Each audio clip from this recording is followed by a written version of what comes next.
여호와께서 모세에게 말씀하여 이르시되 이 명수대로 땅을 나누어 주어 기업을 삼게 하라. 네, 민수기 26장은 두 번째 인구조사라고 우리가 지금 알고 있죠. 네, 지금 인구조사를 이제 51절까지 다 마쳤습니다. 51절을 보면 다 2차 인구조사를 해보니까 60만 1730명이었다 이렇게 돼 있죠. 자, 여러분, 그 인구조사를 이제 민수기에서 두 번 하잖아요. 1차하고 2차하고.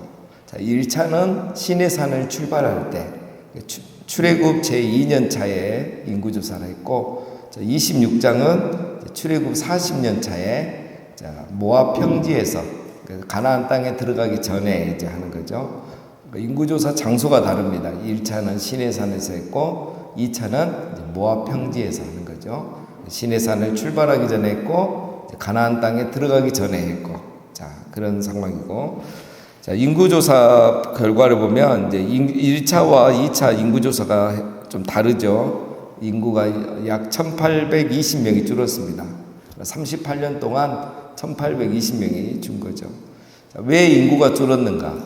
하나님이 함께하는 백성, 하나님이 인도하시는 백성인데 왜 인구가 줄었는가? 그걸 말하는 게 1장부터 25장까지죠.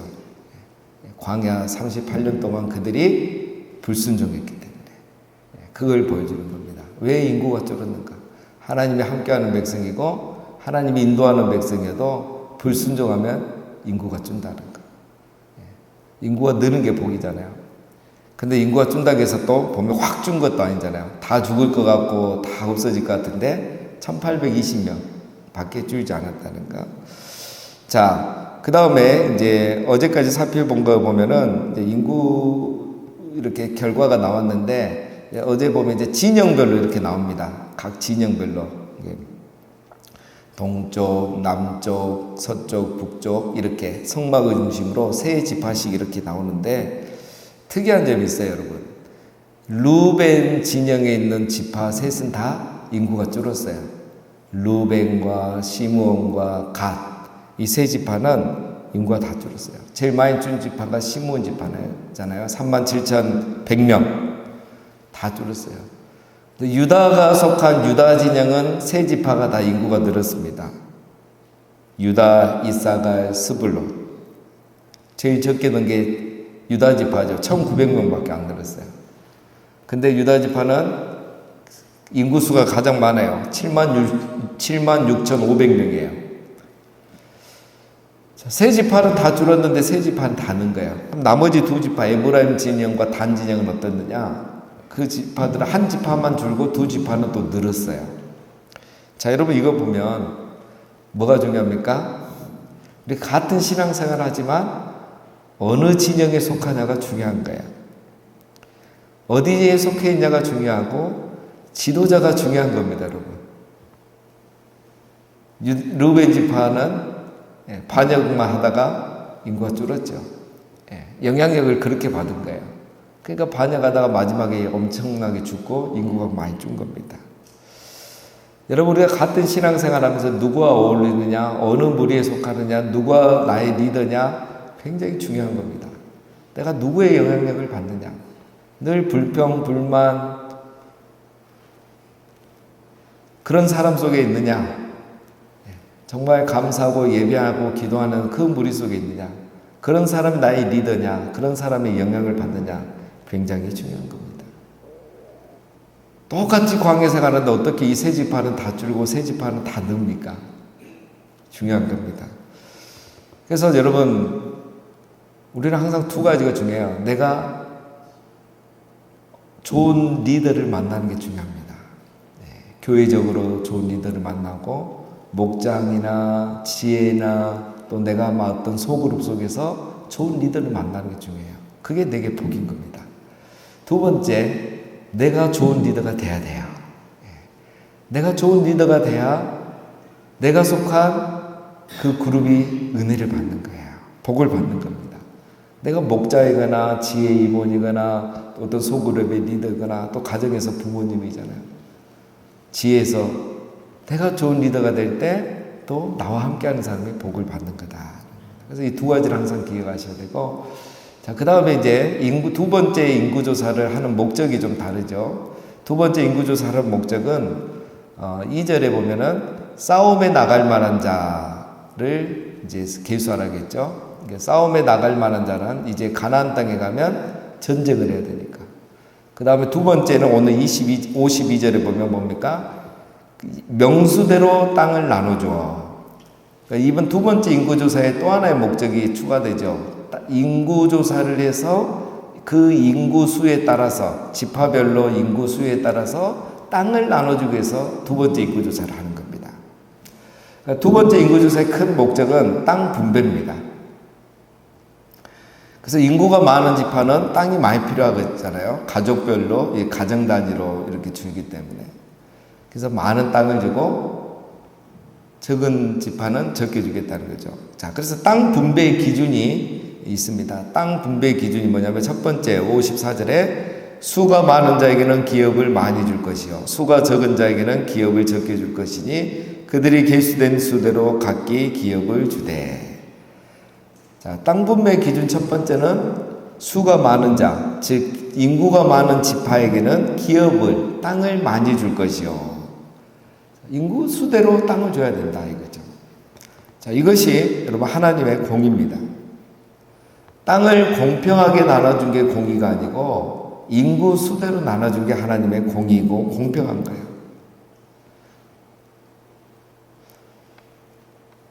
인구 수대로 땅을 나눠주는 것, 행한 대로 상을 주는 것이 공평한 겁니다. 그래서 우리가 공평하면 똑같이 나눠준 걸 공평이라고 하죠. 네. 그렇지 않습니다. 인구수가 중요합니다. 순종한 지파는 인구가 많아지고 인구가 많은 지파는 땅을 많이 받는 것. 이게 공의입니다. 우리 신앙생활은 이렇습니다, 여러분. 하나님의 공의라는 건 이런 겁니다. 그래서 여러분 우리가 천국에 가면 다 공평해질까요? 아닙니다. 계시록 22장에 보면 각 사람이 행한 대로 내가 갚아주리라. 그렇죠. 천국에 가면 우리가 평준화될 거라고 생각합니다. 저는 그렇게는 생각하지 않습니다. 가나안 땅을 분배하는데 다 똑같이 주지 않습니다. 지파별로 줍니다. 인구수대로 줍니다. 여러분 어떻게 우리가 천국에 가는데 다 똑같을 수가 있겠습니까? 아니죠. 해와 달과 별의 빛이 다르고 그 영광이 다르잖아요. 우리가 모든 별을 보면서 다 감탄하지 않잖아요. 와, 저 별 정말 빛나네. 저 은하수 정말 예쁘네. 빛과 빛의 영광이 다릅니다. 별과 별의 빛의 영광이 다릅니다.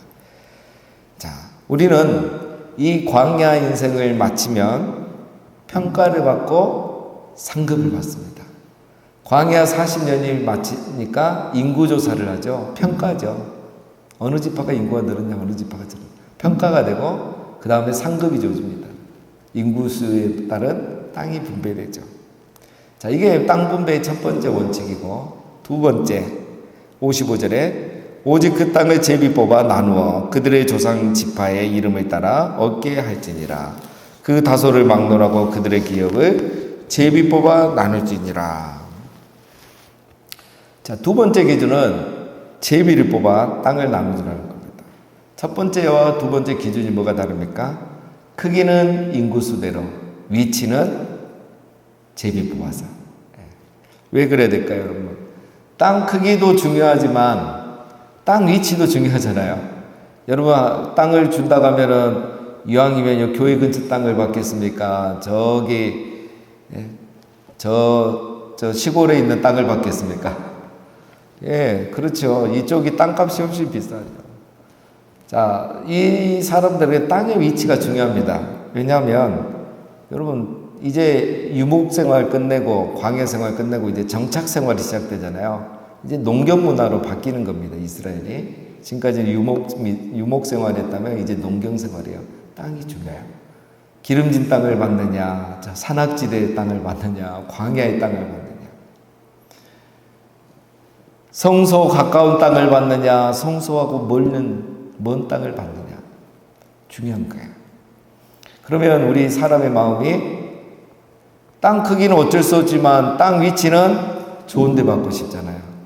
이왕이면 기름진 땅, 평지, 농사하기 좋은 곳, 풀이 많은 곳.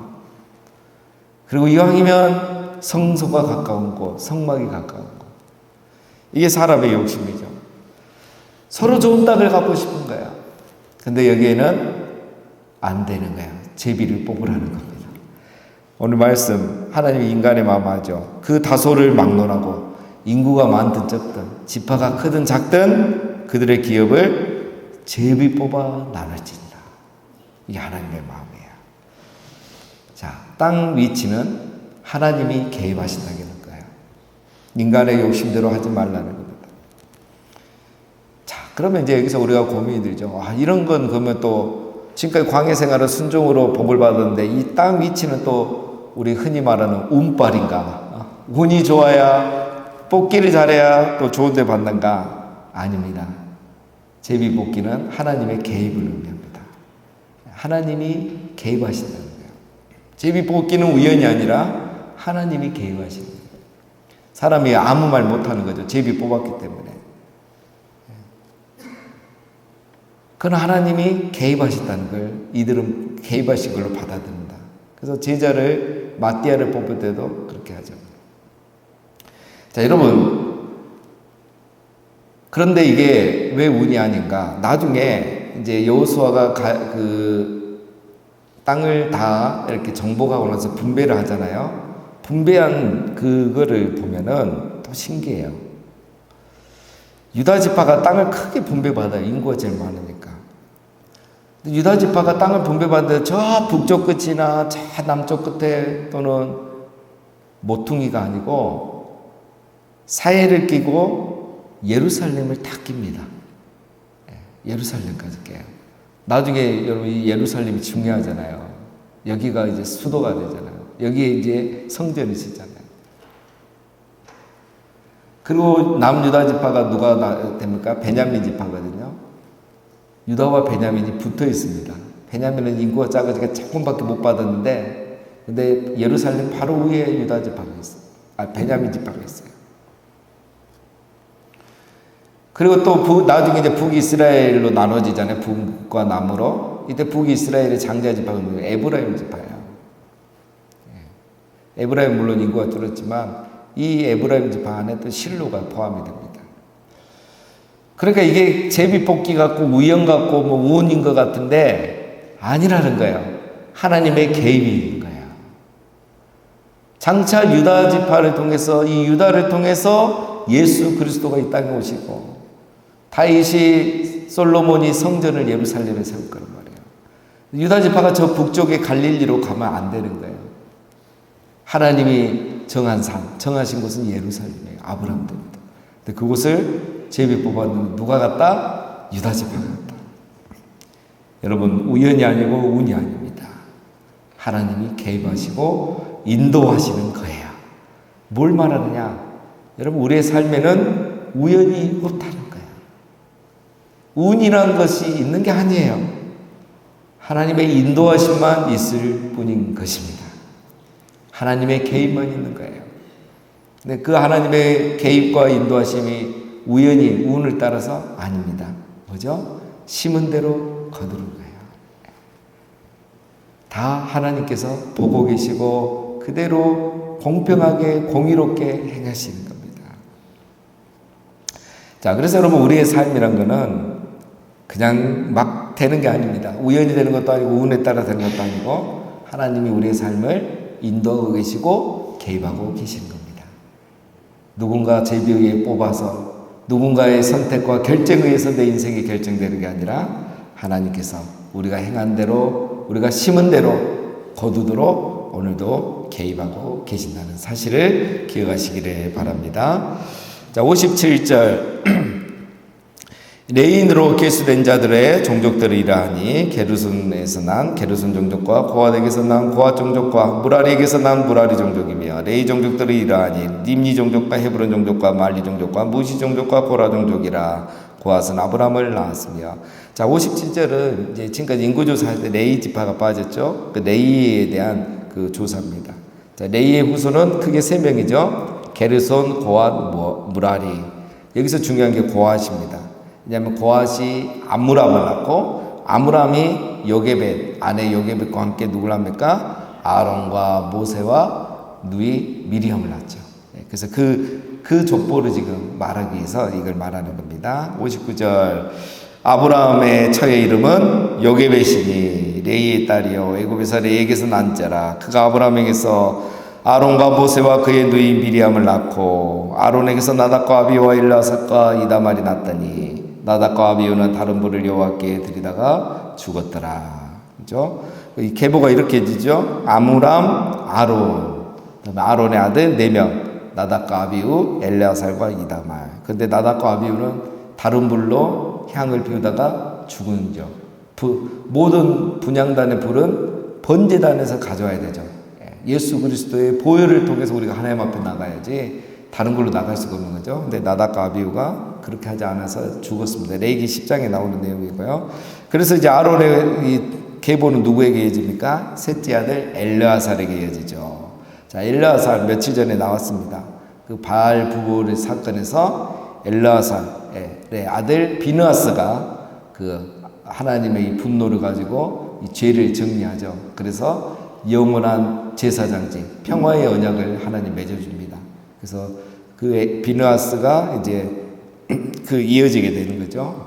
그래서 그거를 지금 확증해주는 그 내용이 되겠습니다. 자, 그 다음에 62절.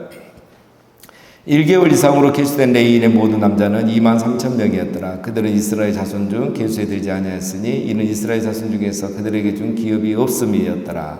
이런 모세와 제사장 엘라살이 계수한 자라. 그들이 여리고 맞은편 요단강 모압 평지에서 이스라엘 자손을 계수한 중에는 모세와 제사장 아론이 시내 광야에서 계수한 이스라엘 자손은 한 사람도 들지 못하였으니. 자, 이번에는 그 레위 자손이 1개월 이상만 계수했죠. 자, 지난번에는 종족별로 했는데 그런 차이가 있는 거고. 자, 2차 인구조사는 모압 평지에 했다는 게 63절에 나오고, 그 다음 64절 내용은 1차 조사 때 했던 그때 사람들은 하나도 남지 않고 다 죽었더라. 죽는다 그랬잖아요. 정말 죽었잖아요. 그렇죠? 자, 그런데 65절. 이는 여호와께서 그들에게 대하여 말씀하시기를 그들이 반드시 광야에서 죽으리라 하셨습니다. 이러므로 여분네 아들 갈렙과 눈의 아들 여호수아 외에는 한 사람도 남지 아니하였더라. 광야에서 불순종한 세대는 38년 동안 다 죽고 오직 갈렙과 여호수아만 남았다라는 거죠. 말씀하신 대로 그대로 다 죽은 겁니다. 그러니까 말씀을 붙잡고 사는 사람은 가나안 땅을 받고 그 말씀 불순종하고 이렇게 살았던 사람은 광야에서 다 죽었던 거죠. 광야 생활 평가는 이렇게 냉정한 겁니다. 말씀에 따라 살았느냐 그렇지 않았느냐 합니다.